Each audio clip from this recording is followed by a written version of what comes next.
കലിപ്പൻ പോലീസിന്റെ മാലാഖ പെണ്ണ്. രചന ദക്ഷ. അവതരണം ഷാഹുൽ മലയിൽ. എഡിറ്റിംഗ് ഫൈസൽ സി എന്ന് ഊഞ്ഞേരി. രാത്രി മഴയെ വകവെക്കാതെ അവന്റെ ലോറി റോഡിലൂടെ ചീറിപ്പാഞ്ഞു. മഴത്തുള്ളികൾ ഓരോന്നും തന്റെ മുന്നോട്ടുള്ള കാഴ്ചയെ മങ്ങലേൽപ്പിക്കുമ്പോഴും വലിച്ചു പകുതിയെത്തിയ സിഗരറ്റ് ചുണ്ടോട് ചേർത്ത് ഒരു കൈ കൊണ്ട് അവൻ വളയെ നിയന്ത്രിച്ചുകൊണ്ടിരുന്നു. ഇനി എത്ര ദൂരമുണ്ടെന്ന ക്ലീറ്റസ് മുതലാളി പറഞ്ഞാണ്ടാ. അടുത്തിരുന്നവൻ അവനോട് ചോദിച്ചു. 10 കിലോമീറ്റർ. അങ്ങേർക്ക് ഇത് എന്തിന്റെ കേടാണെന്ന വയസ്സാങ്കാലത്ത് ഓരോ ഏടാകൂടങ്ങൾ തലയിലേറ്റ് വെച്ചോളൂ. ആവശ്യത്തിലധികം അയാളുമായിട്ട് മക്കളും ചേർന്ന് ഉണ്ടാക്കിയിട്ടുണ്ട്. പിന്നെ അവർക്ക് എന്തിനാ ഈ സ്പിരിറ്റ് എടുത്തില്ല? അവൻ്റെ അടുത്തിരുന്നവൻ ഈർഷ്യയോടെ പറഞ്ഞു. അത് കേട്ടതും വണ്ടി ഓടിച്ചിരുന്ന അവനെന്ന് രൂക്ഷമായി നോക്കി. അവൻ്റെ ആ നോട്ടത്തിൽ അയാളൊന്നും പരിങ്ങി. അല്ല, ഞാൻ പറഞ്ഞു വന്ന് അവർ പണക്കാരാ. അവർക്ക് ആവശ്യത്തിന് പണം വാരി എറിഞ്ഞാൽ നമ്മളെപ്പോലെ 1000 പേരെ കിട്ടും. പക്ഷെ നമുക്കങ്ങനെയല്ല. കാശുമില്ല, പിടിപാടുമില്ല. പല കേസിലും തൂങ്ങിയതാ. പിന്നെ അതിൽ നിന്ന് പുറത്തെടുക്കണമെങ്കിൽ അവർ തന്നെ കനിയണം. അങ്ങനെയുള്ള സാഹചര്യങ്ങൾ ഇതിനുമ്പ് ഉണ്ടായിട്ടുണ്ടല്ലോ. അവൻ വണ്ടി ഓടിക്കുന്നവനൊന്ന് പാളി നോക്കിക്കൊണ്ട് തുടർന്നു. ഇപ്പം അണ്ണന് എത്രാമത്തെ പ്രാവശ്യമാണ് അവർക്ക് വേണ്ടി ജയിലിൽ കയറി ഇറങ്ങുന്നത്. ഇപ്പം തന്നെ 2 ദിവസം മുമ്പല്ലേ പുറത്തിറങ്ങിയത്. എന്നിട്ട് അതിന് പിറ്റേന്നതിനെ തിരികെ പോകാനുള്ള പണി ഒപ്പിച്ചു വെച്ചു. ഇതിൻ്റെയൊക്കെ ശാപം ഏത് ഗംഗയിൽ മുങ്ങി പറഞ്ഞാലും വിട്ടുപോകാമെന്ന് അറിയാത്തത്. അത് പറയുമ്പോൾ മാത്രം അവനൊന്ന് ഇടങ്ങണ്ണിട്ട് നോക്കി. അവനത് പറഞ്ഞു നിർത്തിയതും മുന്നോട്ട് അതിവേഗത്തിൽ കുതിച്ചുകൊണ്ടിരുന്ന വണ്ടി വലിയൊരു ശബ്ദത്തോടെ ബ്രേക്ക് ഇട്ട് നിന്നു.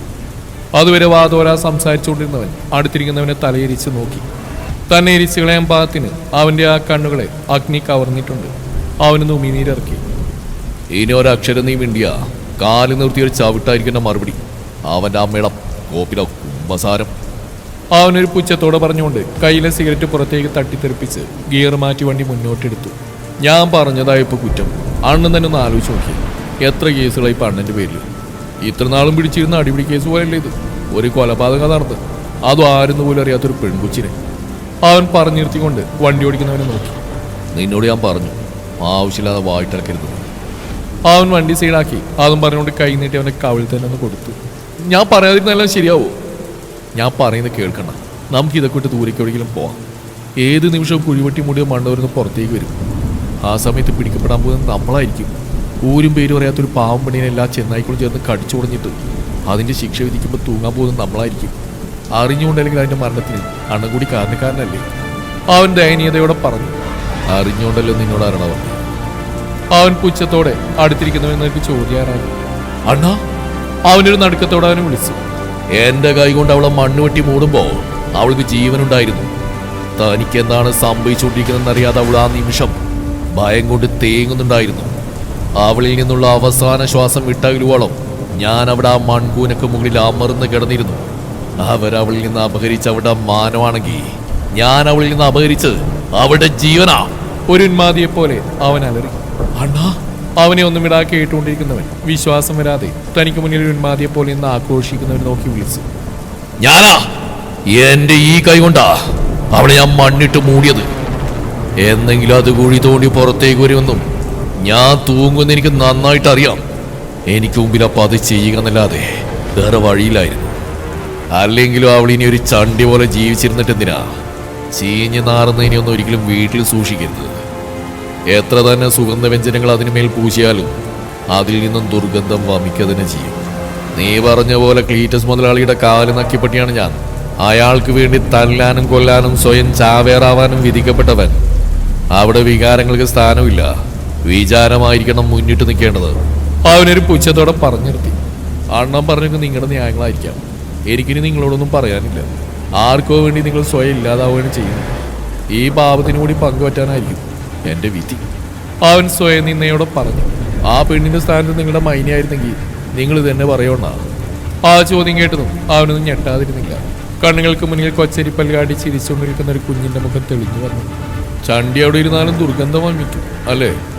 അവനൊരു പുച്ഛത്തോടെ തന്നെ നോക്കിയിരിക്കുന്നവനോട് ചോദിച്ചു. ഒരിക്കലും ആ ചണ്ടി എന്നുള്ള ദുർഗന്ധം നിങ്ങളെ മൊത്തമായിട്ട് വന്ന് മൂടും.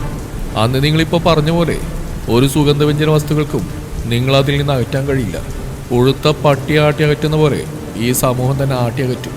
നിങ്ങളേറെ സ്നേഹിക്കുന്ന, നിങ്ങൾ വാതോരാ സംസാരിക്കുന്ന നിങ്ങളുടെ മൈന എന്നെങ്കിലും ഇതെല്ലാം അറിയുമ്പോൾ അവൾ നിങ്ങളോട് ഒരിക്കലും പൊറുക്കില്ല. അന്ന് നിങ്ങളത് ചെയ്തു പോയ നിമിഷത്തെ ഓർത്ത്, പ്രവൃത്തി ഓർത്ത് ഓരോ നിമിഷവും സ്വയം ശപിക്കും. അവനൊരു കിതപ്പോടെ പറഞ്ഞുകൊണ്ട് നിർത്തിയിട്ടിരിക്കുന്ന വണ്ടിയിൽ നിന്ന് പുറത്തേക്ക് ചാടിയിറങ്ങി എങ്ങോട്ട് നില്ലാതെ നടന്നു. അവൻ പറഞ്ഞിട്ട് പോയ ഓരോ കാര്യങ്ങളും തന്നെ വന്ന് വിഴുങ്ങുന്നവൻ അറിഞ്ഞു. അതിലവൻ ഉലച്ചു കളഞ്ഞത് മൈനയെക്കുറിച്ച് പറഞ്ഞതാണ്. അവളെക്കുറിച്ച് ഓർക്കുമ്പോഴെല്ലാം കൊച്ചരിപ്പല്ല് കാട്ടി കുണുങ്ങി കുണുങ്ങി തനിക്കുമ്പിൽ വന്ന് നിൽക്കുന്ന ഒരു കുഞ്ഞി മുഖമാണ് അവൻ്റെ കണ്ണിൽ തെളിയുന്നത്. കൂടെ അവിടെ ഏട്ട എന്നുള്ള കുഞ്ഞി ശബ്ദം. അവൻ നീട്ടിയൊരു ശ്വാസം എടുത്ത് വിട്ടുകൊണ്ട് അവിടെ ഇരുന്ന വെള്ളത്തിൻ്റെ കുപ്പിയെടുത്ത് വായിലേക്ക് അമേത്തി. ഇല്ല, ഈ അജയൻ ഒരിക്കലും ചെയ്തു പോയതോർത്ത് പരിതപിക്കില്ല, വിലപിക്കില്ല. അടുത്ത നിമിഷം തന്നെ മനസ്സിലേക്ക് അടിഞ്ഞുകൂടിയ ചിന്തകളെ അത്രയും പുറത്തേക്ക് തള്ളിക്കൊണ്ട് അവൻ ധാർഷ്ട്യത്തോടെ സ്വയം പറഞ്ഞ് വണ്ടി മുന്നോട്ടെടുത്തു. അവൻ്റെ തലോടലേറ്റ് എപ്പോഴോ മയക്കത്തിലേക്ക് വീണവൾ ഉണർത്തിയത് നിർത്താതെ എടുക്കുന്ന ഫോണിൻ്റെ ശബ്ദമാണ്. അവൾ ഈർഷ്യയുടെ കണ്ണുകൾ തുറന്നു. പുറത്തു പെയ്യുന്ന മഴയുടെ ശക്തി കറണ്ട് പോയിട്ടുണ്ട്. അവൾ തപ്പി തടഞ്ഞുകൊണ്ട് എഴുന്നേൽക്കാനാഞ്ഞതും ഒരു പുതപ്പ് പോലെ തന്നെ പുറന്നു കിടക്കുന്നവനെ കണ്ടതും അവളൊന്ന് ദീർഘമായി നിശ്വസിച്ചു. കൈകൾ കൊണ്ടും കാലുകൾ കൊണ്ടും ചുറ്റി വരിഞ്ഞാണ് ആൾ കിടക്കുന്നത്. ആ മുഖം തന്റെ കഴുത്തിരിക്കിൽ അമർന്നിരിക്കുന്നു. ഫോൺ വീണ്ടും മെല്ലടിച്ചതും അവൾ കൈയെത്തിച്ചത് കൈക്കലാക്കി. ദേവിയുടെ ഫോണാണ് ശബ്ദിക്കുന്നത്. അവൾ ഫോൺ സ്ക്രീനിലേക്ക് നോക്കിയതും വെങ്കി എന്ന പേരാണ് കണ്ടത്. അവൾ ഫോൺ ബെഡിൽ വെച്ചുകൊണ്ട് അവനെ കുലുക്കി വിളിച്ചു. ദേവാ, ദേവാ, എഴുന്നേൽക്ക്, ദേ ഫോൺ ബെല്ലടിക്കുന്നു. അവൾ തന്റെ കഴുത്തിരിക്കിൽ മുഖം ചേർത്ത് വെച്ച് ഉറങ്ങുന്നവനെ കുലുക്കി വിളിച്ചുകൊണ്ട് പറഞ്ഞു. അവൻ അവളുടെ കഴുത്തിൽ നിന്ന് മുഖം അമർത്തി ഉരസിക്കൊണ്ട് തലപൊക്കി നോക്കി. ദാ, അവൾ പറഞ്ഞുകൊണ്ട് ഫോൺ അവന് നേർക്ക് നീട്ടിയതും അവൻ എഴുന്നേറ്റിരുന്ന കയ്യിലേക്ക് വാങ്ങി. അപ്പോഴേക്കും കോൾ കട്ടായി പോയിരുന്നു. അവൻ ആ നമ്പറിലേക്ക് തിരികെ വിളിച്ചു. മറുപുറം കോൾ എടുത്തു. വാട്ട് വെങ്കി? ഓ ഷിറ്റ്, എത്രയും പെട്ടെന്ന് റെസ്ക്യൂ ചെയ്ത് അവിടുന്ന് മാറ്റണം. ഞാതാ 20 മിനിറ്റ്സിനുള്ളിൽ എത്താം. അവൻ അതും പറഞ്ഞുകൊണ്ട് വേഗം കൊടുത്തിരുന്ന മുണ്ട് വലിച്ചൂരിക്കൊണ്ട് ഫ്ലാഷ് ലൈറ്റ് ഓൺ ചെയ്ത് കബോർഡിന് നേരെ നടന്നു. ഭദ്ര എന്ത് പറ്റിയെന്നറിയാതെ അവനെ തന്നെ മിഴിച്ചു നോക്കിയിരിക്കുന്നുണ്ട്. കബോർഡിൽ നിന്നൊരു ജീൻസും വൈറ്റ് കളർ ഷർട്ടും ധരിച്ച് അവൻ കാറിന്റെ കീ എടുത്ത് കയ്യിൽ പിടിച്ചുകൊണ്ട് തിരിഞ്ഞവൻ കാണുന്നത് തന്നെ കണ്ണുമിഴിച്ച് നോക്കി നിൽക്കുന്നവളെയാണ്. അത് കാണെ അവൻ തന്നെ നെറ്റിയെന്ന് ഒഴിഞ്ഞുകൊണ്ട് അവൾക്കടുത്തേക്ക് നടന്നു. I am sorry Janki, I disturb you. അവൻ അവൾക്കുമ്പിൽ നിന്ന് ഒന്നുകൊണ്ട് പറഞ്ഞു. എന്തുപറ്റി? അവൾ അതിനെ അവഗണിച്ചുകൊണ്ട് അവനോട് ചോദിച്ചു. നോർത്ത് റെയിൽവേക്ക് അടുത്ത് ഒരു ട്രെയിൻ പറഞ്ഞു. കാഷ്വാലിറ്റീസ് ഒരുപാടുണ്ട്. എന്താണ് സിറ്റുവേഷൻ എന്ന് അവിടെ പോയി നോക്കിയാൽ അറിയാൻ സാധിക്കുമോ? അവൻ അവളോട് വിശദീകരിച്ചു. Then why are you still here? Go. അവൾ അവനെ പുറത്തേക്ക് തള്ളിക്കൊണ്ട് പറഞ്ഞു. അവൻ അവളെ നോക്കിക്കൊണ്ട് റൂം തുറന്ന് പുറത്തേക്ക് ഇറങ്ങി. അവന് പുറകെ തന്നെ അവളും ഇറങ്ങി. കറണ്ട് പോയത് കൊണ്ട് തന്നെ ഫ്ലാഷ് ലൈറ്റ് ഓണാക്കിയാണ് അവർ പുറത്തേക്ക് ഇറങ്ങിയത്. ഫ്രണ്ട് ഡോറിന് മുന്നിലേക്ക് എത്തിയതും ദേവ അവളെ ഒന്ന് തിരിഞ്ഞു നോക്കി. I will manage it. അവൻ്റെ ആ നോട്ടം കാണെ അവൾ അവനെ നോക്കിയൊരു ചിരിയോടെ പറഞ്ഞു. അവനതിനൊന്ന് തലയാട്ടിക്കൊണ്ട് വന്ന കോൾ അറ്റൻഡ് ചെയ്ത് കാർ ലോക്ക് മാറ്റിക്കൊണ്ട് പുറത്തേക്ക് ഇറങ്ങി. അവൻ്റെ വണ്ടി പടി കടന്നു പോയതും അവൾ വാതിലടച്ചുകൊണ്ട് തിരികെ മുകളിലേക്കുള്ള പടികൾ കയറി. ദേവ് സംഭവസ്ഥലത്തെത്തിച്ചേർന്നും കാണുന്നു പാളത്തിൽ നിന്ന് തെന്നിമാറി കിടക്കുന്ന ട്രെയിനിന്റെ 2 കൗച്ചുകളാണ്. അവനെ കണ്ടതും ഫയർ ഓഫീസേഴ്സിന് നിർദ്ദേശം കൈമാറിക്കൊണ്ടിരുന്ന വെങ്കി വേഗം അവനരികിലേക്ക് എത്തിക്കൊണ്ട് അവനൊരു സെല്യൂട്ട് കൈമാറി. ദേവ് അതിനൊന്ന് തലയാനക്കി. എന്താ സംഭവിച്ചത്? അവൻ ചോദിച്ചുകൊണ്ട് മുമ്പിലേക്ക് നടന്നു. സർ, രാത്രി 11:45 സംഭവം നടക്കുന്നത്. ലാസ്റ്റ് 2 സ്ലീപ്പർ കോച്ചുകളാണ് അപകടത്തിൽപ്പെട്ടത്. കുറച്ചധികം തന്നെ കാഷ്വാലിറ്റീസ് ഉണ്ട്. ഇതുവരെ ലൈഫ് ത്രെട്ട് ഒന്നും റിപ്പോർട്ട് ചെയ്തിട്ടില്ല. ട്രിവാൻഡ്രം ടു കോഴിക്കോട് വഴി ഓടുന്ന ജനശതാബ്ദി എക്സ്പ്രസ് ആണ് അപകടത്തിൽപ്പെട്ടിരിക്കുന്നത്. മൊത്തം ഒരു 200 കാഷ്വാലിറ്റീസ് ആണ് റിപ്പോർട്ട് ചെയ്തിരിക്കുന്നത്. അവരെല്ലാവരെയും തന്നെ മെഡിക്കൽ കോളേജിലേക്ക് മാറ്റിയിട്ടുണ്ട്. എഞ്ചിനീയറുടെ പിഴവാണെന്നാണ് ലോക്കോ പൈലറ്റ് പറയുന്നത്. കാര്യങ്ങൾ ഇതുവരെയും നമ്മുടെ കയ്യിലാണ് സർ. മീഡിയാസ് ഇതെങ്ങനെയായിരിക്കും പുറത്തേക്ക് വിടുക എന്ന് പറയാൻ കഴിയില്ല സർ. വെങ്കി സിറ്റുവേഷൻ ദേവിന് വ്യക്തമായി കൊടുത്തു. മീഡിയാസിനെ തടയാൻ നമുക്ക് പറ്റിയിടും. നമ്മളെപ്പോൾ തന്നെ അവരവരുടെ ജോലി തന്നെയാണ് ചെയ്യുന്നത്. Let them do their duty. Dev പറഞ്ഞെത്തിക്കൊണ്ട് വെങ്കിയെ നോക്കി. വേറെന്തെങ്കിലും? ദേവ് വെങ്കിയെ നോക്കി ചോദിച്ചു. No sir. എന്നാൽ ഞാനൊന്ന് മെഡിക്കൽ കോളേജ് വരെ പോയി വരാം. താൻ ഇവിടെ തന്നെ ഉണ്ടാവണം. പിന്നെ എഞ്ചിനീയേഴ്സിനെ ചോദ്യം ചെയ്യാൻ കസ്റ്റഡിയിൽ എടുക്കേണ്ട ഡ്യൂട്ടി തനിക്കാണ്. ഈ കേസ് താനായിരിക്കും ലീഡ് ചെയ്യുന്നത്.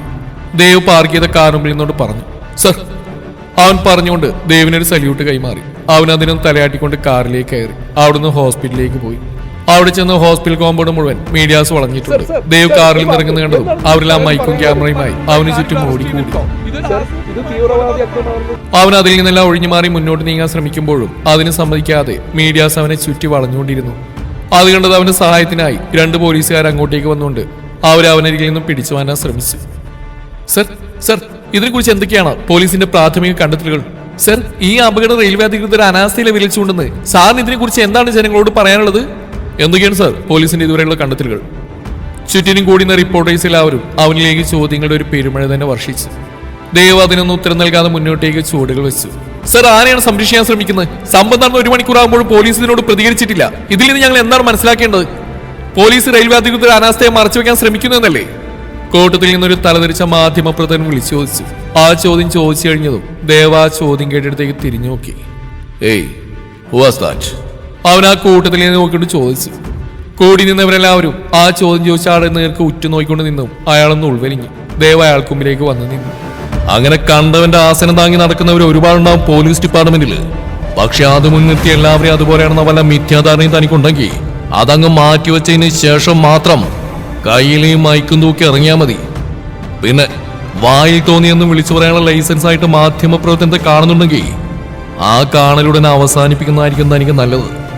ഇല്ലെങ്കിൽ എല്ലാ പോലീസുകാരും അങ്ങനെയുള്ളവരില്ലെന്ന് താനുടനെ മനസ്സിലാക്കും. മനസ്സിലായോടാ? അതും പറഞ്ഞ് മുന്നിൽ മൈക്കും പിടിച്ച് നിൽക്കുന്നവനെ രൂക്ഷമായി നോക്കിക്കൊണ്ട് ദേവ് ഹോസ്പിറ്റലിനകത്തേക്ക് പ്രവേശിച്ചു. അവൻ നേരെ എമർജൻസി വാർഡ് ലക്ഷ്യം വെച്ച് നടന്നീ. അവിടെ മൊത്തം ജനസാഗരം തന്നെയായിരുന്നു. ഡോക്ടർമാരും നഴ്സുമാരും പേഷ്യൻസ് എല്ലാവരും അവിടെ നിറഞ്ഞിരുന്നു. അവനെല്ലാവരെയും നിരീക്ഷിച്ചുകൊണ്ട് അതിലൂടെ നടന്നു. എല്ലാവർക്കും നിസ്സാര പരിക്കുകളെ കാണുന്നുള്ളൂ. അത്ര വലിയൊരു അപകടം ആവാത്ത കൊണ്ടാവണം എല്ലാവരും നിസ്സാരമായ പരിക്കുകളിലൂടെ രക്ഷപ്പെട്ടത്. അവനെ കണ്ടതും ഡ്യൂട്ടി ഡോക്ടർ വേഗം അടുത്തേക്ക് വന്നു. എന്താണ് കറണ്ട് സിറ്റുവേഷൻ? അവൻ അവരോടായി ചോദിച്ചു. സർ, ക്രിട്ടിക്കൽ സിറ്റുവേഷൻ എന്ന് പറയാനൊന്നും തന്നെയില്ല. Everything is under controlled. ആർക്കും ജീവഹാനിയൊന്നും സംഭവിച്ചിട്ടില്ല. പിന്നെ കൂട്ടത്തിൽ 8 മാസം ഗർഭിണിയായിരുന്ന ഒരു സ്ത്രീ ഉണ്ടായിരുന്നു. അവർ പെയിൻ വന്നതിനെ തുടർന്ന് തിയേറ്ററിലേക്ക് മാറ്റിയിട്ടുണ്ട്. ഇപ്പോഴത്തെ ഈ സിറ്റുവേഷനിൽ നോർമൽ ഡെലിവറി പോസിബിൾ അല്ലാത്തതുകൊണ്ട് തന്നെ കുഞ്ഞിനോടനെ ഓപ്പറേറ്റ് ചെയ്ത് പുറത്തെടുക്കുന്നതായിരിക്കും. സോ അവരുടെ കാര്യത്തിലും ടെൻഷനൊന്നും വേണ്ട. അമ്മയും കുഞ്ഞും സേഫ് ആയിരിക്കും. ഡ്യൂട്ടി ഡോക്ടർ അവനോടായി പറഞ്ഞു. എന്തെങ്കിലും എമർജൻസി വന്നാൽ ഇവിടെ ഫോഴ്സ് ഉണ്ടായിരിക്കും. Okay sir. പിന്നെ ആ പ്രഗ്നന്റ് ലേഡിയുടെ കാര്യം തൽക്കാലം മീഡിയ അറിയണ്ട. എല്ലാം ഒന്ന് സോർട്ട് ഔട്ട് ചെയ്തതിനു ശേഷം അറിയിച്ചാൽ മതി. Okay sir. അവർ മറുപടി നൽകിയതും അവനോട് ഡ്യൂട്ടിയുള്ള പോലീസുകാരനോട് വിവരം പറഞ്ഞുകൊണ്ട് പുറത്തേക്ക് ഇറങ്ങി. അപ്പോഴും മീഡിയാസ് അവനരികിലേക്ക് പാഞ്ഞെടുത്തു. അവൻ അവർക്ക് നടുവിൽ നിന്നുകൊണ്ട് പറഞ്ഞു, the situation is under controlled. അകത്ത് ആർക്കും തന്നെ ഗുരുതരമായ പരിക്കുകളില്ല. എല്ലാ ഹോസ്പിറ്റൽ അതോറിറ്റി നന്നായിട്ട് തന്നെ കൈകാര്യം ചെയ്യുന്നുണ്ട്. Sir, what about the pregnant woman? അതിലെ റിപ്പോർട്ടർ അവനോട് ചോദിച്ചു. She is also fine. അവർക്ക് നിലവിലിപ്പോൾ കുഴപ്പമൊന്നുമില്ല. ഈ ദുരന്തത്തിലേക്ക് നയിച്ചത് എന്ത് തന്നെയായാലും അത് ഉടൻ തന്നെ മറിഞ്ഞേക്ക് പുറത്തേക്ക് വരും. എത്രയും വേഗം തന്നെ ഇൻവെസ്റ്റിഗേഷൻ ആരംഭിക്കുന്നതായിരിക്കും.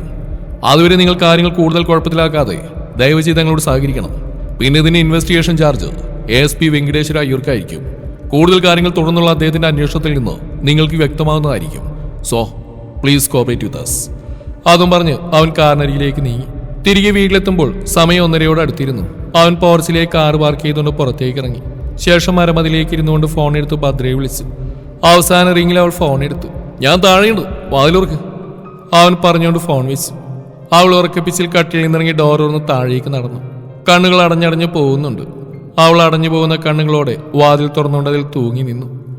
വാതിൽ പിടിച്ച് ഉറക്കം തൂങ്ങി നിൽക്കുന്നവളെ കണ്ടതും അവൻ ആൾക്കുമ്പിലേക്ക് വന്നു നിന്നു. അവൻ മുന്നിൽ വന്ന് നിന്നതും അവൾ വാതിലിനെ പിടിവിട്ടുകൊണ്ട് അവനിലേക്ക് ചാഞ്ഞു. അവൻ അവളുടെ മുഖം കൈക്കുമ്പിളിലെടുത്തുകൊണ്ട് നെറ്റിയിൽ അമർത്തിയൊന്ന് മുത്തി. ശേഷം അവളുടെ ഇടുപ്പിൽ പിടിച്ച് പൊക്കിയെടുത്തു. അവൻ അങ്ങനെ ചെയ്തും അടുത്ത നിമിഷം അവളെ കാലുകൾ കൊണ്ട് അവൻ്റെ അരയിൽ ചുറ്റി വെച്ചുകൊണ്ട് അവൻ്റെ തോളിലേക്ക് ചാഞ്ഞു കിടന്നു. അവനൊരു ചിരിയോടെ അവളെയും പിടിച്ച് വാതിൽ ചേർത്തടച്ച് കുറ്റിയിട്ട ശേഷം അവളുമായി മുറിയിലേക്കുള്ള പടികൾ കയറി. Did you sleep well princess? അവൻ തന്റെ തോളിൽ മിഴികൾ അടച്ച് ഉറക്കം തൂങ്ങി കിടക്കുന്നവളോട് ചോദിച്ചുകൊണ്ട് പടികൾ കയറി. അവളിൽ നിന്ന് പതിഞ്ഞുള്ളൊരു മൂളിൽ അവന് മറുപടിയായി കിട്ടി. അവൻ അവളുമായി മുറിയിലേക്ക് കയറിക്കൊണ്ട് വാതിലടച്ച് കുറ്റിയിട്ടു. ശേഷം അവളെ ബെഡിലേക്ക് കിടത്തിക്കൊണ്ട് പോക്കറ്റിൽ നിന്ന് ഫോൺ എടുത്ത് ബാൽക്കണിയിലേക്ക് നീങ്ങി. ഇങ്ങോട്ട് വന്ന കോളുകളിലേക്കും അതിനുശേഷം തിരികെ അവൻ അങ്ങോട്ടും ഒരുപാട് പേര് വിളിച്ച് സംസാരിച്ചു. എല്ലാവർക്കുമുള്ള എക്സ്പ്ലനേഷൻസും നിർദ്ദേശങ്ങളും കൊടുത്ത് എന്ത് അപ്ഡേഷൻ ഉണ്ടെങ്കിൽ അറിയിക്കണമെന്ന് പറഞ്ഞേൽപ്പിച്ചുകൊണ്ട് അവൻ റൂമിലേക്ക് വന്ന് കാണുന്നത് കട്ടിലിൽ താൻ എങ്ങനെയാണോ കിടത്തിയിട്ട് പോയത് അതുപോലെ കിടക്കുന്നവളെയാണ്. അവനൊരു ബ്ലാങ്കറ്റ് എടുത്ത് അവളെ പുതപ്പിച്ചു കൊടുത്തുകൊണ്ട് ഫോൺ ടേബിളിന് മുകളിലേക്ക് വെച്ച് ധരിച്ചിരുന്ന വസ്ത്രങ്ങൾ ഓരോന്നായി താഴേക്ക് അഴിച്ചിട്ട് ഒരു ടവലും എടുത്ത് വാഷ്റൂമിലേക്ക് കയറി ഒന്ന് ഫ്രഷായി വന്നു. ശേഷം ഒരു ബോക്സർ എടുത്തിട്ട് നേരെ അവളോടൊപ്പം പുതപ്പിനുള്ളിലേക്ക് നുഴഞ്ഞു കയറി അവളെ കൈകാലുകൾ കൊണ്ട് വരിഞ്ഞു മുറുക്കി അങ്ങനെ കിടന്നു. തന്റെ ശരീരത്തിലേക്ക് വന്ന് അമർന്നവനെ അവളുടെ കൈകൾ തന്നിലേക്ക് അണച്ചു പിടിച്ചു. Love you princess. അവൻ അവളുടെ കാതോരം പറഞ്ഞുകൊണ്ട് ആ ഉണ്ടക്കവളിലൊന്ന് അമർത്തി ചുംബിച്ച ശേഷം തന്റെ കണ്ണുകൾ അടച്ചു. രാവിലെ കണ്ണു തുറന്നും അവൻ ആദ്യം തിരിഞ്ഞ് തനിക്ക് അടുത്ത് കിടക്കുന്നവളെയായിരുന്നു. അവൾ അവിടെ കാണാതായതും അവന് നിവർന്നുകൊണ്ട് സ്ട്രെച്ച് ചെയ്തു. വാഷ്റൂമിൽ നിന്ന് വെള്ളം വീഴുന്നതിന്റെ ശബ്ദം കേൾക്കുന്നുണ്ട്. അത് കേട്ടതും ആൾ കുളിക്കുകയാണെന്ന് അവന് മനസ്സിലായി. അവൻ അടുത്തുള്ള ടേബിളിൽ നിന്ന് ഫോൺ കൈയെത്തിച്ചെടുത്ത് സമയം നോക്കി. 8 മണി എന്നാണ് അതിൽ കാണിക്കുന്നത്. ഓഫീസിലേക്ക് പോകാൻ റെഡിയാവുന്ന സമയം. അതോർത്തും ഫോണിലേക്ക് കോൾ വന്ന് ഒരുമിച്ചാണ്. വെങ്കിയാണ് വിളിക്കുന്നത്. അവൻ ഫോൺ അറ്റൻഡ് ചെയ്തുകൊണ്ട് കിടക്ക് വിട്ട് എഴുന്നേറ്റു. യെസ് പറയുമെങ്കിൽ. അവൻ കട്ടിൽ നിന്ന് എഴുന്നേറ്റുകൊണ്ട് പറഞ്ഞു. എത്രയും പെട്ടെന്ന് ഒളിവിപ്പോയവരോ പൊക്കണം. ഞാൻ ഈ ഇൻവെസ്റ്റിഗേഷൻ തന്നെ ഏൽപ്പിച്ചത് I know you can handle it very well എന്ന് എനിക്ക് തോന്നിയുകൊണ്ട് മാത്രമാ. ഒരു വിട്ടുവീഴ്ച ഇതിൽ കാണിക്കേണ്ടയില്ല. തന്നെ മുകളിൽ നിന്ന് പലരും വിളിച്ചെന്ന് വരും. അവരുടെ ഒന്നും വാക്കുകൾക്ക് ചെവിച്ചു കൊടുക്കരുത്. Do it fast. ഇത് എഞ്ചിനീയേഴ്സിന്റെ പിഴ മൂലം സംഭവിച്ചാണെന്ന് തൽക്കാലം അവരെ കസ്റ്റഡിയിൽ എടുക്കുന്നവരെ മീഡിയാസ് അറിയേണ്ടത്. അവൻ അതും പറഞ്ഞ് ബാൽക്കണിയിലെ റെയിലിങ്ങിൽ കൈകൊത്തിന്നുകൊണ്ട് വീണ്ടും മുറ്റത്തേക്ക് നോക്കിയതും റോഡിൽ നിന്ന് പരസ്പരം എന്തൊക്കെയോ പറഞ്ഞുകൊണ്ട് ഗേറ്റ് തുറന്ന് അകത്തേക്ക് വരുന്ന സഞ്ജുവിനെയും വിവിയുമാണ് കണ്ടത്. എന്തോ പരസ്പരം സംസാരിച്ചു വന്നവരുടെ നോട്ട് മുകളിലേക്ക് എത്തിയതും ദേവ് അവരെ നോക്കിയൊന്ന് കൈ ഉയർത്തി കാണിച്ചു. അതുകൊണ്ട് താഴെ നിന്നവർ അവന് നേരെ കൈ ഉയർത്തി കാണിച്ച് ചിരിച്ചുകൊണ്ട് ഗേറ്റ് തുറന്ന് അകത്തേക്ക് കയറി. ദേവ് അവർ പോകുന്ന നോക്കിന്നുകൊണ്ട് തന്റെ സംസാരം തുറന്നു. നോ നോ വെങ്കി, ഇതറിയാതെ സംഭവിച്ചവനെ വഴിയുള്ളൂ. ഒരുപാട് ഇൻസിഡന്റ് നമ്മൾ ഡെയിലി കേൾക്കുന്നല്ലേ. എന്ത് ഡൗട്ട്സ് ഉണ്ടെങ്കിലും തനിക്കത് എന്നോട് ഷെയർ ചെയ്യാം. I will try to sort it out. Okay? എന്നാൽ ശരി, താമസിച്ചോ. അവർ എത്രയും വേഗം കസ്റ്റഡി എടുക്കണം. അപ്പുറത്ത് എന്തോ മറുപടി വന്നു. അവൻ കോൾ കട്ടാക്കി. പുറകിൽ നിന്നെന്തോ താഴെ വീഴുന്ന ശബ്ദം കേട്ടതും അവൻ തിരിഞ്ഞു നോക്കി. ഡാർക്ക് ഗ്രീൻ ആൻഡ് ഓറഞ്ച് നിറത്തിലെ സാരി ഭംഗിയിൽ ഞൊറിഞ്ഞെടുത്തത്. നനവുള്ള മുടി വെള്ളത്തോർത്ത് ഉപയോഗിച്ച് ചുറ്റിക്കെട്ടി വെച്ച് മുട്ടുകുത്തിയിരുന്നു കൊണ്ട് തന്നെ താഴെ വീണ് ചിതറി കിടക്കുന്ന മഞ്ചാടികളും കുന്നിക്കുരുക്കളും ഒരു ചുവന്ന ചെപ്പിലേക്ക് പെറുക്കിയിടുന്നവളെ അവൻ റെയിലിങ്ങിലേക്ക് ചാരി നിന്നുകൊണ്ട് നോക്കി. കാതിലണിഞ്ഞിരിക്കുന്ന ജിമിക്ക് കമ്മൽ അവളുടെ അനക്കത്തിനനുസരിച്ച് ആടുന്നുണ്ട്. അവൻ അവളിൽ നിന്ന് തൻ്റെ കണ്ണുകളെ വേറെ എവിടേക്കും മാറ്റാതെ തന്നെ അവൾക്കരികിലേക്ക് ചുവട് വെച്ചു. തനിക്കരികിലേക്ക് നടന്നടക്കുന്ന കാൽപാദങ്ങൾ കണ്ടതും അവൾ മുഖമുയർത്തി നോക്കാതെ അവനോട് പറഞ്ഞു, എഴുന്നേറ്റോ? എന്നാ വേഗം പോയി കുളിച്ചു വന്നു. അവർ 9 മണിയാകുമ്പോഴേക്കും എത്തും. ഇപ്പൊ തന്നെ സമയം 8 അവൾ അവന് നേർക്ക് മുഖമുയർത്താതെ പറഞ്ഞുകൊണ്ട് വേഗം താഴെ വീണ് കിടക്കുന്ന ഓരോന്ന് കയ്യിലേക്ക് പിടിച്ച് ചെപ്പിലേക്ക് പെറുക്കിയിട്ടുണ്ടിരുന്നു. തന്നെ മുഖമുയർത്തി നോക്കാൻ പോലും സമയമില്ലാത്തവണ്ണം ധൃതിപ്പെട്ട് അത് പെറുക്കുന്നവളെ കണ്ടതും അവൻ അവൾക്കരികിലേക്ക് ഒരു മുട്ടുമടക്കിയിരുന്നു. ശേഷം അവൾ ചെയ്യുന്ന പോലെ അവ ഓരോന്ന് ആ ചെപ്പിലേക്ക് പെറുക്കിയിട്ടുകൊണ്ടിരുന്നു. ഇത് ഞാൻ ചെയ്തോളാം ACP. AC വേഗം പോയി കുളിക്കാൻ നോക്കി. എന്നിട്ട് വേഗം വാ, നമുക്ക് ഭക്ഷണം കഴിക്കാം. നീ നന്നായിട്ട് വിശക്കുന്നുണ്ട്. അവൾ അവനെ നോക്കിക്കൊണ്ട് പറഞ്ഞു. അല്ല, ഒരു കാര്യം ചോദിക്കാൻ വിട്ടു. ഇന്നലത്തെ കേസ് എന്തായി? അവൾ അവനെ നോക്കാതെ ചോദിച്ചുകൊണ്ട് തന്റെ ജോലി തുറന്നു. പ്രതികളെ അന്വേഷിക്കുന്നുണ്ട്. അപ്പൊ ACP അവിടെ വേണ്ടേ? അവൾ നിവർന്ന് നിന്ന് കയ്യിലെ ചെപ്പ് ടേബിളിലേക്ക് വെച്ചുകൊണ്ട് ചോദിച്ചു. ഞാനല്ല കേസ് ഡീൽ ചെയ്യുന്നത്, ഞാനത് വെങ്കിയെ ഏൽപ്പിച്ചു. അവൻ ആൾക്കൊമ്പിലേക്ക് നിന്നോട് പറഞ്ഞു. വൈ? അവൾ അവനെ നോക്കാതെ തലയിൽ കെട്ടിയ തോർത്തഴിച്ച് മുടി മുന്നിലേക്ക് ഇട്ടുകൊണ്ട് ചോദിച്ചു. അവൻ അവളെ പുറകിൽ നിന്ന് കെട്ടിപ്പിടിച്ചുകൊണ്ട് അവളെ തോളിൽ താടി താങ്ങി വെച്ചു. എനിക്ക് സുന്ദരിയായിട്ടുള്ളൊരു പാവം പിടിച്ച ഭാര്യയുണ്ട്. ഞങ്ങളുടെ കല്യാണം ഇന്നലെ കഴിഞ്ഞതേ ഉള്ളൂ. കല്യാണത്തിൻ്റെ പിറ്റേന്ന് തന്നെ അവൾ ഒറ്റക്കാക്കി പോരാൻ എനിക്ക് മനസ്സില്ല. അവൻ അവളെ മുറുകെ കെട്ടിപ്പിടിച്ച് അവളുടെ ഷോട്ടിലൊന്ന് മുത്തിക്കൊണ്ട് പറഞ്ഞു. അവളൊരു ചിരിയോടെ തന്നെ പുണർന്നിരിക്കുന്ന അവൻ്റെ കൈകൾക്ക് മീതെ കൈവച്ചുകൊണ്ട് ചിരിയോടെ അവനെ തലയിരിച്ച് നോക്കി. അങ്ങനെയാണ് ACP? അവൾ അവനെ നോക്കി ചിരിയോടെ ചോദിച്ചുകൊണ്ട് അവൻ്റെ നെറ്റിയിലൊന്ന് നെറ്റിമുട്ടിച്ച് മാറി. അങ്ങനെയാണല്ലോ ജാൻകി, അവൻ പറഞ്ഞുകൊണ്ട് അവളുടെ അടുത്തിരിക്കുന്ന കവിളിലൊന്ന് അമർത്തി മുത്തി. ഒരു നിമിഷത്തേക്ക് കവിൾ കുഴിഞ്ഞു പോയെന്ന് തോന്നിപ്പോയി അവൾക്ക്. അവൾ കവിളിൽ കൈവച്ച് തന്നെ ചുറ്റിപ്പിടിച്ച് നിൽക്കുന്നവനെ കണ്ണുരുട്ടി നോക്കിക്കൊണ്ട് അവൻ്റെ ആ കൈകളെ ഒന്ന് നുള്ളി നോവിച്ചു. അവനൊരു ചിരിയോടെ അവളുടെ നെറ്റിയിൽ കൂടി ഒന്ന് ചുംബിച്ച് മാറി. മതി മതി, ഒട്ടി നിന്ന് വേഗം പോയി കുളിച്ചു വന്നേ, ഇതേ സമയാവറായി. അവൾ സൈഡിലെ ക്ലോക്കിലേക്ക് വിരൽ ചൂണ്ടി അവനെ നോക്കി പറഞ്ഞുകൊണ്ട് അവനിൽ നിന്ന് അകന്ന് മാറി. കബോളിനരികിലേക്ക് നിന്ന് അത് തുറന്ന് അവനിടാനുള്ള മുണ്ടു ഷർട്ടെല്ലാം പുറത്തെടുത്തു വെച്ചു. ഒട്ടും വൈകാതെ തനിക്ക് പുറകിൽ വീണ്ടും ആ സാമീപ്യം അറിഞ്ഞതും അവൾ കൈകൾ കെട്ടി അവന് നേർക്ക് തിരിഞ്ഞുകൊണ്ട് അവനെ നോക്കി എന്തെന്ന രീതിയിൽ പുരികമുയർത്തി. അത് കണ്ടതും അവൻ കബോർഡിൽ നിന്ന് അവന് വേണ്ട ബോക്സർ എടുത്തുകൊണ്ട് അത് അവൾക്ക് നേരെ ഉയർത്തിപ്പിടിച്ചു. You forgot to take these. അവളെ നോക്കി ഒരു ചിരിയോടെ പറഞ്ഞുകൊണ്ട് അവൻ ബാത്റൂമിലേക്ക് കയറി വാതിലടച്ചു. തുടരും ഈ കഥയുടെ ബാക്കി ഭാഗം നാളെ ഇതേ സമയം.